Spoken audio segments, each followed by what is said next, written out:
नमस्कार, good morning, बहुत बहुत स्वागत है आपका न्यूज 18 पर। आपके साथ मैं हूं कंचन डोगरा नेगी और उत्तराखंड वासियों के लिए बेहद खास बुलेटिन लेकर हाजिर हूं मैं, जिसमें सबसे पहले आपको बताएंगे इस वक्त की बड़ी खबर जो कि देहरादून से आ रही है। परीक्षा देने से छूट गए छात्रों का यह मामला है, जिसमें यह एक बड़ी राहत की खबर है बच्चों के लिए।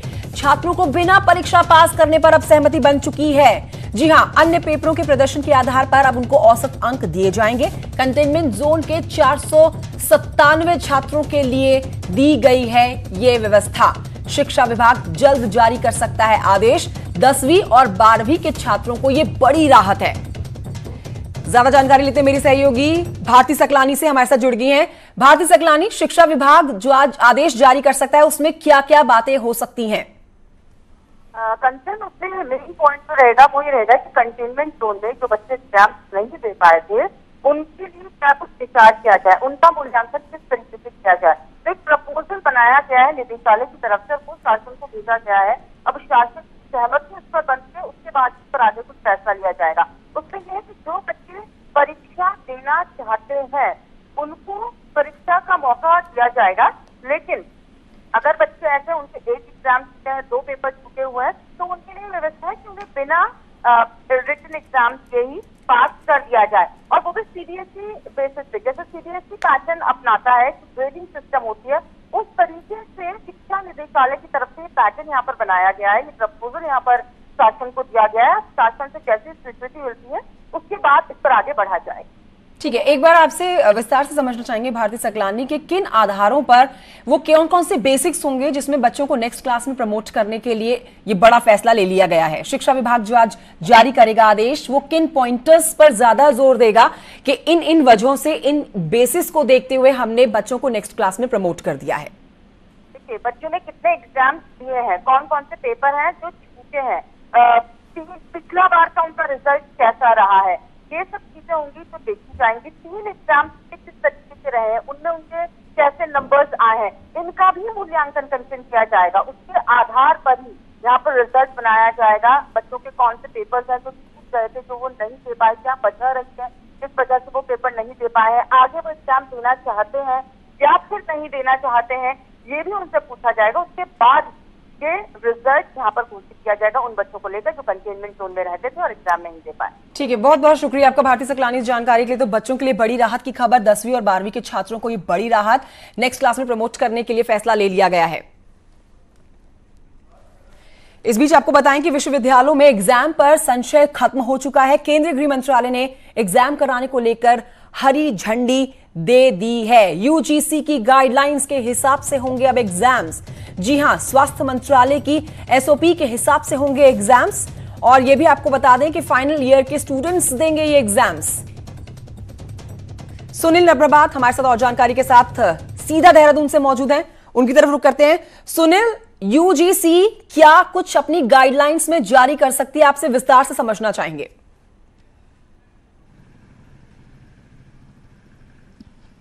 देखिए कंचन, यूजीसी ने पहले 29 अप्रैल को एक गाइडलाइन जारी की थी जिसमें सभी विश्वविद्यालयों को कहा गया था कि वो 30 जुलाई तक अपनी परीक्षाएं संपन्न करा ले। लेकिन इस बीच कोरोना संक्रमण के चलते हालात बदले और अधिकांश राज्यों के विश्वविद्यालयों ने हाथ खड़े कर दिए थे परीक्षा कराने से कोरोना संक्रमण के चलते। इसके चलते इस पूरी प्रक्रिया को स्थगित कर दिया गया था और केंद्रीय मानव संसाधन मंत्रालय ने यूजीसी से कहा था कि वो एक बार फिर से अपनी जो एडवाइजरी है उसकी समीक्षा करें। इस पर एक बोर्ड गठित किया गया था और बोर्ड ने जो अनुशंसा की उसके बाद केंद्रीय गृह मंत्रालय की हरी झंडी मिलते ही यूजीसी ने कल देर शाम नई गाइडलाइन जारी की है और इसके तहत सभी विश्वविद्यालयों से, सभी राज्यों से कहा गया है कि वो 30 सितंबर तक अपनी परीक्षाएं हर हाल में करा लें और खासकर जो फाइनल ईयर की परीक्षाएं हैं उनको आयोजित करा लें। इसके अलावा जो फर्स्ट ईयर और सेकेंड ईयर के स्टूडेंट्स हैं उनको आंतरिक मूल्यांकन के आधार पर प्रमोट किया जाएगा। ये राज्यों पर निर्भर होगा कि जो फाइनल ईयर के भी एग्जाम होंगे उनको ऑफलाइन या ऑनलाइन जैसा भी करना चाहें वो कर सकते हैं। लेकिन कंचन, इसमें उत्तराखंड में थोड़ा परिस्थितियां भिन्न हैं। यहाँ पर 12 सरकारी विश्वविद्यालय हैं, इसके अलावा 30 प्राइवेट कॉलेज भी यहाँ पर हैं। और दूसरी ओर यहाँ पर चूंकि मानसून काल है और अगस्त सितंबर का ये महीना ऐसा होता है कि जहाँ पर उत्तराखंड में बड़े पैमाने पर डिजास्टर के केस देखने को सामने आते हैं, सड़कें बंद हो जाती हैं। इन हालातों में किस तरह से परीक्षाएं आयोजित होंगी, ये अब राज्य सरकार के पाले में है कि वो कैसे इन चीज़ों को मैनेज करती है, क्योंकि ऑनलाइन परीक्षाएं कराना भी यहाँ पर एक बड़ी समस्या होगा, क्योंकि राज्य के अधिकांश क्षेत्रों में इसी से जुड़ा मेरा अगला सवाल है कि क्या राज्य के शिक्षा विभाग ने इसमें कोई सुनील नवप्रभात पहल की है, क्योंकि कंटेनमेंट जोन के बहुत सारे स्टूडेंट्स चाहे वो हाई स्कूल या इंटर के हो, उन्होंने एग्जाम्स नहीं दिए हैं, तो इस पर राज्य के शिक्षा विभाग की तरफ से भी कोई पहल की गई है? बिल्कुल कंचन, जैसे कि अभी भारती बता रही थी इस बात को विस्तार से, क्योंकि उत्तराखंड में हाई स्कूल और इंटर की बहुत सारी परीक्षाएं भी, बहुत सारे सब्जेक्ट की परीक्षाएं भी रह गई थी। हालांकि शिक्षा विभाग ने अभी ये परीक्षाएं दोबारा से आयोजित भी की, छात्रों को मौका दिया, लेकिन इसमें भी जो कंटेनमेंट जोन में थे वो छात्र, उनको इस परीक्षा में आने के लिए अलाउ नहीं था। तो ऐसे करीब 497 छात्र हैं जो फिर भी परीक्षा देने से वंचित रह गए हैं। तो इसमें भी शिक्षा विभाग ने एडवाइजरी जारी की है, जारी करने वाला है जल्द ही। इस पर पूरी प्लानिंग हो चुकी है कि उन छात्रों का जो अन्य सब्जेक्ट हैं जिनकी वो परीक्षाएं दे चुके हैं, उनमें उनका प्रदर्शन कैसा रहा, इसके औसत पर उनको अंक दे दिए जाएंगे और उनको पास कर दिया जाएगा। लेकिन यदि तब भी अगर कोई स्टूडेंट्स इससे संतुष्ट नहीं होता, अगर वो परीक्षा देना ही चाहता है, तो वो शिक्षा विभाग को आवेदन दे सकता है और शिक्षा विभाग फिर से उसकी परीक्षा कराएगा। लेकिन फिलहाल ये विचार ये है कि जो 497 छात्र कंटेनमेंट जोन में रह रहे थे, जो परीक्षा देने से वंचित रह गए हैं, उनको औसत अंकों के आधार पर उनका रिजल्ट घोषित कर दिया जाए। जी ठीक है सुनील नवप्रभात, बहुत शुक्रिया आपका इस जानकारी के लिए। तो विश्वविद्यालयों में एग्जाम को लेकर जो संशय था वो अब खत्म हो चुका है, क्योंकि केंद्रीय गृह मंत्रालय ने एग्जाम कराने को लेकर हरी झंडी दे दी है। और इसी बीच आपको ये भी बता रहे हैं कि यूजीसी की गाइडलाइंस के हिसाब से ही अब एग्जाम्स होंगे। इस पर ज्यादा जानकारी दे रहे थे सुनील नवप्रभात। बढ़ेंगे आगे और आपको बताएंगे हरिद्वार की खबर, जहां के वीरपुर खुर्द में 35 बीघा जमीन पर परमार्थ निकेतन के मुनि चिदानंद द्वारा 35 बीघा जमीन पर कब्जे के मामले पर हाईकोर्ट अब सख्त हो चुका है। सोमवार को हाईकोर्ट ने सरकार से पूछा कि अब तक 52 कमरों के भवन को क्यों नहीं तोड़ा गया। कोर्ट ने 13 जुलाई तक कोर्ट में जवाब दाखिल करने का आदेश दिया है। सुनवाई के दौरान याचिकाकर्ता के अधिवक्ता ने कोर्ट से कहा कि इस अतिक्रमण के दौरान कई पेड़ों का कटान भी हुआ है, जिसके दोषी मुआवजे ले और कानूनी कार्रवाई भी उनके ऊपर की जाएंगी।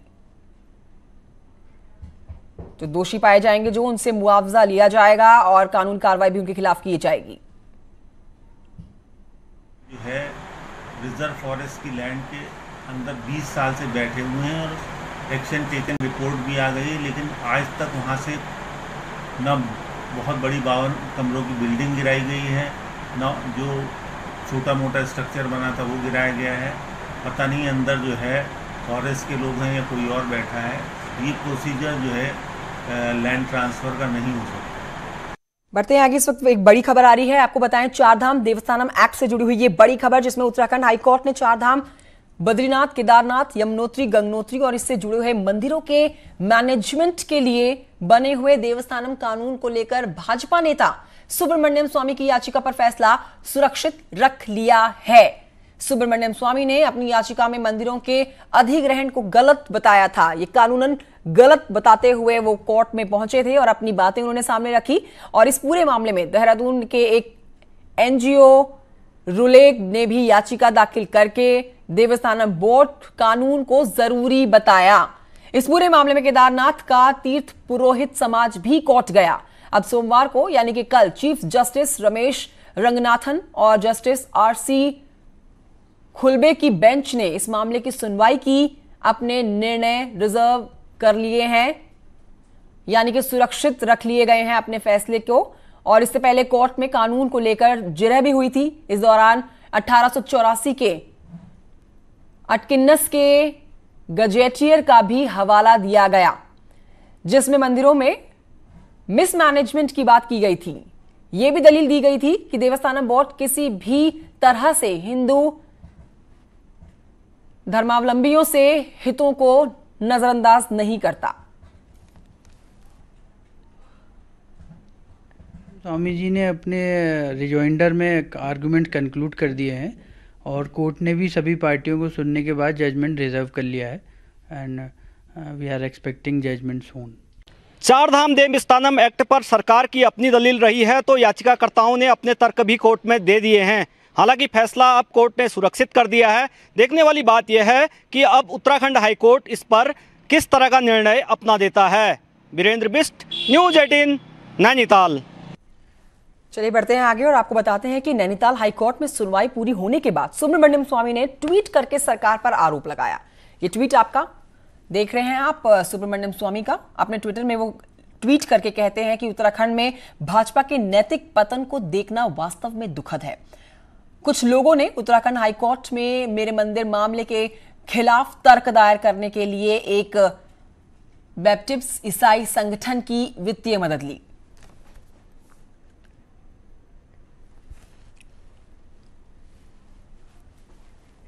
और इस बीच बड़ी खबर आ रही है देहरादून से, जहां पर केदारनाथ धाम को लेकर एमओयू और एडमिन कार्यालयों, अस्पताल और कार्यों का एमओयू ये है। रूरल इलेक्ट्रिफिकेशन कॉरपोरेशन लिमिटेड और केदारनाथ उत्थान चैरिटेबल ट्रस्ट के बीच में एमओयू हुआ है। दिल्ली में हुआ है। 23.52 करोड़ का एमओयू साइन।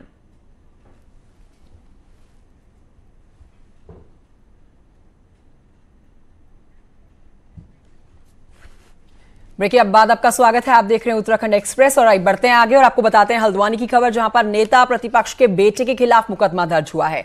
गुरुवार को नगर निगम के खिलाफ जुलूस निकाला गया था और बिना अनुमति जुलूस निकालने पर 18 के खिलाफ नामजद मुकदमा दर्ज हुआ है। जांच के बाद सुमित हृदेश के खिलाफ दर्ज हुई है एफआईआर। इस बीच अब आपको देते हैं प्रदेश की कोरोना अपडेट, जिसमें कल यानी कि सोमवार को 37 नए मामले आए हैं। उधम सिंह नगर से 20 सबसे ज्यादा मामले उधम सिंह नगर से आए, जिसमें हरिद्वार से भी 5 मामले आए, अल्मोड़ा से भी 3 आए हैं, देहरादून से 4, नैनीताल से भी 4 और पौड़ी से 1 मामला कल सामने आया। अब कुल संख्या कोरोना संक्रमित लोगों की प्रदेश में है 3161, जिसमें से 2586 लोगों ने रिकवर कर लिया है। प्रदेश में 42 जाने जा चुकी हैं और एक्टिव मामलों की अगर बात की जाए तो 505 एक्टिव केस हैं। एक अच्छी खबर यहां पर यह है कि टिहरी और रुद्रप्रयाग जिले कोरोना मुक्त हो चुके हैं। कोरोना सैंपल से जुड़ी हुई एक बड़ी अपडेट आप तक पहुंचा दें, जिसमें कोरोना सैंपल की जो जांच की रफ्तार है वो धीमी पड़ गई है। 6,500 के पार पहुंचा है बैकलॉग सैंपल का ग्राफ। प्रतिदिन 1000 से 1200 सैंपल्स की ही हो रही है जांच। लैब टेक्नीशियंस की हड़ताल का भी असर यहां पर माना जा सकता है कि बैकलॉग सैंपल्स जो हैं उनकी संख्या बढ़ती जा रही है। देहरादून से बड़ी खबर आ रही है। कानपुर कांड के बाद उत्तराखंड पुलिस भी अब अलर्ट मोड पर आ चुकी है। DGP Anil Raturi, DG LO Ashok Kumar की बैठक हुई, जिसमें ADG intelligence P Vinay Kumar के साथ ये बैठक हुई। अब राज्य से लगने वाली यूपी की सीमा पर अलर्ट कर दिया गया है, तैनाती बढ़ा दी गई है। यूपी दिल्ली से आने वाली हर गाड़ी की चेकिंग की जा रही है। विकास दुबे गैंग के मूवमेंट की अपडेट लेते रहने के निर्देश जारी कर दिए गए हैं। DG law and order Ashok Kumar ने बताया है कि कानपुर की इस घटना से सबक लेते हुए अलर्ट जारी किया गया है। उन्होंने कहा है कि किसी भी दबिश देने जाने से पहले टीम तैयार रहे और फिर दबिश देने के लिए जाए। जरूरत पड़े तो कमांडोज की भी मदद ली जाए।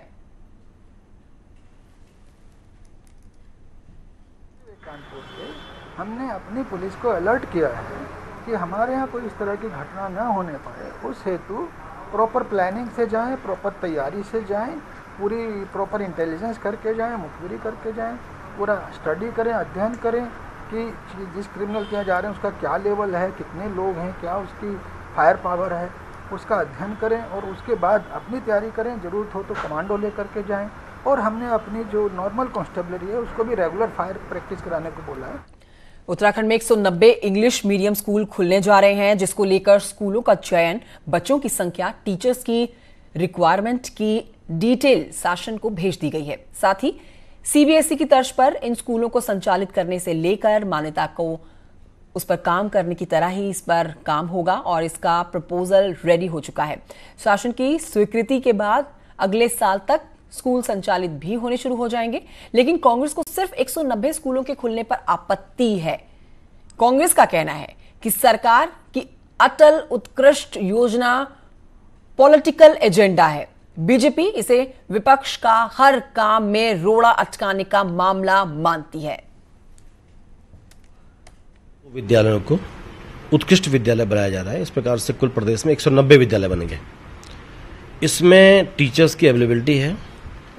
दूसरा, स्कूल में कितने सारे इंफ्रास्ट्रक्चर अभी अवेलेबल है और सीबीएसई की मान्यता लेने पर कितना हमको और चाहिए, इसकी पूरी मेजरमेंट कर लिया गया है। 4 साल तक अटल जी के बारे में कोई बातचीत नहीं हुई। अब चुनाव सिर पे आ गए हैं तो मैं मानता हूं कि ये केवल जो है ये चुनावी एजेंडा है, बाकी कुछ नहीं है। और जो मैं तो कहता हूं कि जो पुराने हमने मॉडल स्कूल बनाए थे, पहले उन्हीं स्कूलों की व्यवस्था कर लें। 500 स्कूल हैं वो। अंग्रेजी मीडियम स्कूल खोलने के पीछे मुख्य बिंदु ये है कि हमारे पूर्वित क्षेत्र के बच्चे जो हैं उनको भी उच्च शिक्षा मिले और जो आज का नया माहौल है उस दौड़ में वे भी सबके समान दौड़ सकें। लेकिन कांग्रेस को विकास से ही चिढ़ है तो उस प्रकार से उस प्रगतिशील कदम से चिढ़ होना उसका स्वाभाविक है। खबर आप तक पहुंचा रहे निजी स्कूलों में ट्यूशन फीस के मामले को लेकर, जिसमें सुप्रीम कोर्ट ने हाई कोर्ट के फैसले पर दखल देने से इनकार कर दिया है। हाई कोर्ट ने लॉकडाउन में निजी स्कूलों को ट्यूशन फीस मांगने से इनकार किया था। प्रिंसिपल प्रोग्रेसिव स्कूल्स एसोसिएशन और सेंट जॉर्जस स्कूल देहरादून ने हाई कोर्ट में आदेश को सुप्रीम कोर्ट में चुनौती दी। सुप्रीम कोर्ट ने प्राइवेट स्कूल की याचिका को निरस्त किया। हालांकि आपको जानकारी दे दें कि ऑनलाइन क्लास की फीस को लेकर दायर की गई याचिका हुई निरस्त। 26 लाख पेरेंट्स के पक्ष में दिया है ये फैसला। हाई कोर्ट के फैसले को सुप्रीम कोर्ट ने रखा बरकरार।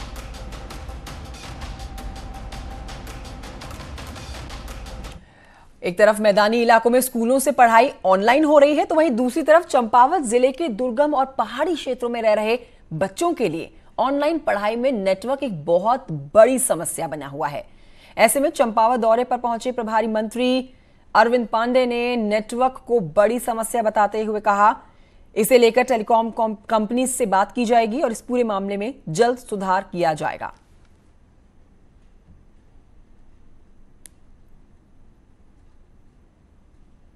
आज की मीटिंगें ली तो अधिकांश दुर्गम क्षेत्रों में लोगों ने आवाज उठाई कि हमारे यहाँ नेटवर्क की दिक्कत है, जिसकी वजह से कैबिनेट के माध्यम से हमारे मुख्यमंत्री जी ने जो विभिन्न टेलीकॉम कंपनियां हैं उनको निर्देशित किया ताकि पहाड़ में हमारी ये दूरदर्शन की इसकी इंटरनेट की ये सुविधा ये मुस्तैद होनी चाहिए, अच्छी होनी चाहिए। अल्मोड़ा से 6 किलोमीटर दूर न्याय के देवता चितई गोलजू मंदिर से जुड़ी है, जिसे हाईकोर्ट के आदेश के बाद ट्रस्ट बनाया गया है। आज पुजारियों ने डीएम से मुलाकात कर उनकी बात नहीं सुनने का आरोप लगाया। कहा कि ट्रस्ट बनाने के दौरान प्रशासन ने पुजारियों के पक्ष को नहीं जाना। वहीं इस पूरे मामले में डीएम ने कहा कि 8 जुलाई को एक जन सुनवाई कर पुजारियों और स्थानीय लोगों की बात सुनी जाएगी। खबर आ रही है अल्मोड़ा के पेटशाल से, जहां के डूंगरी गांव में गुलदार ने 2.5 साल के मासूम बच्चे को अपना निवाला बना लिया। दोपहर में ही घर के आंगन में खेल रहे बच्चे को गुलदार ने अपना निवाला बनाया है, बच्चे की जान ली है। जिसके बाद खोजबीन में कुछ ही दूरी पर बच्चे का जब शव मिला तो लोग हक्के बक्के रह गए। सनसनी पूरे इलाके में फैली हुई है। गुलदार के हमले के बाद लोगों ने वन विभाग के खिलाफ गुस्सा दिखाया। और इसी खबर के साथ उत्तराखंड एक्सप्रेस में इतना ही। छोटे से ब्रेक लिए रुकना होगा। ब्रेक के उस पार खबरें देखिए उत्तर प्रदेश से।